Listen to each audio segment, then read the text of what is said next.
guys, ngayong gabi ay lulutuan tayo ng pakbet ni pangalan bro. Pangalan bro. John. Ni John, ha? John. Guys, ng Legal na Kamaw, boxer ni Kuya Richton. Ayan o, lulutuan tayo ng pakbet at yung ano yung ilagay sa pakbet? Yung lechon.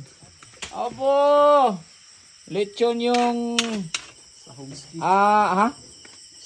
sahog ng pakbet. Masarap ata to guys, no? Ayan o, pakbet o, ang dami. Wow. Nilutuan tayo guys. First time tayo nilutuan ni John ng Legal na Kamao. Aba, tikman natin to mamaya guys, no? Yung pakbet.